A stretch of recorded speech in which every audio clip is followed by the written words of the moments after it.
Hi friends, welcome to my channel. Today పిల్లలు ఎంతో ఇష్టంగా తినే హోటల్ స్టైల్ ఫ్రెంచ్ ఫ్రైస్ ఎలా చేయాలో చూద్దాము.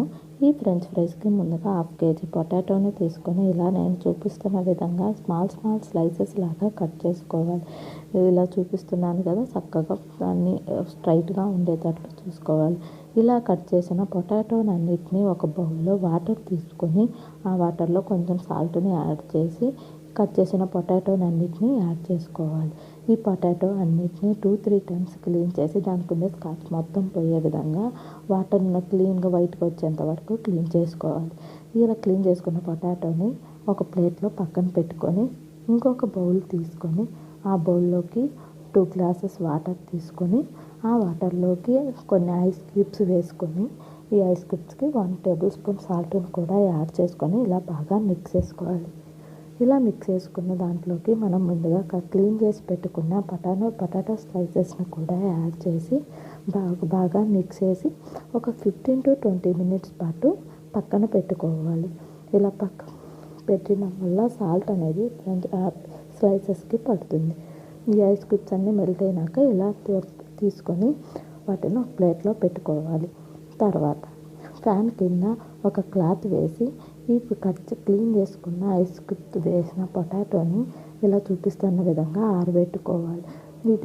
వీటికి ఉండే వాటర్ పోయేదానికి ఇంకొక క్లాత్ తీసుకొని పైన నేను చూపిస్తున్న విధంగా ఇలా రబ్ చేయాలి. ఇంతలోపు ఇంకొక ప్లేట్ తీసుకొని దాంట్లోకి 2 టేబుల్ స్పూన్లు కార్న్ఫ్లోరు, 1/2 టేబుల్ స్పూన్ సాల్ట్ని యాడ్ చేసి బాగా మిక్స్ చేయాలి. ఇలా మిక్స్ చేశాక ముందుగా డ్రై అయిపోయిన పొటాటో స్లైసెస్ని తీసుకొని ఇలా బాగా మిక్స్ చేసుకోవాలి. ఇలా డ్రై అయిన పొటాటోస్కి కార్న్ఫ్లోర్ స్టిక్ అవ్వటం వల్ల బాగా క్రిస్పీగా వస్తాయి. వాటిని ఒక ఫిల్టర్ తీసుకొని ఇలా నేను చూపిస్తున్న విధంగా షేక్ చేయడం వల్ల దానికి ఉండే ఎక్స్ట్రా కార్న్ఫ్లోర్ అనేది కింద పడిపోతుంది, ఆయిల్లోకి రాకుండా ఉంటుంది. ఇలా అన్నిటిని ప్రిపేర్ చేసుకొని పక్కన పెట్టుకోవాలి. ఇంతలోపు స్టవ్ వెలిగించి ప్యాన్ పెట్టి డీప్ ఫ్రైకి సరిపడా ఆయిల్ని వేసుకోవాలి. ఈ ఆయిల్ హీట్ ఎక్కాక అందులోనికి మనము ముందుగా ప్రిపేర్ చేసి పెట్టుకున్న పొటాటోని దీంట్లో వేసి చూపిస్తున్న విధంగా మీడియం ఫ్లేమ్లోనే ఫ్రై చేసుకోవాలి. ఈ పొటాటో అనేది లైట్ గోల్డ్ కలర్లోకి వచ్చేసాక మనము ఒక బౌల్లోకి టిష్యూ పేపర్ని తీసుకొని వీటిని ఆ బౌల్లోకి షిఫ్ట్ చేసుకోవాలి.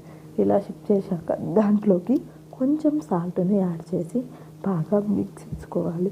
ఇలా మిక్స్ చేసుకున్న పొటాటోని ఒక ప్లేట్లోకి తీసుకొని సాస్తో సర్వ్ చేసుకుంటే తినడానికి easy tasty French fries ready. ఈ ఫ్రెంచ్ ఫ్రైస్ ఎలా వచ్చాయో చెప్పండి ఫ్రెండ్స్. Like, share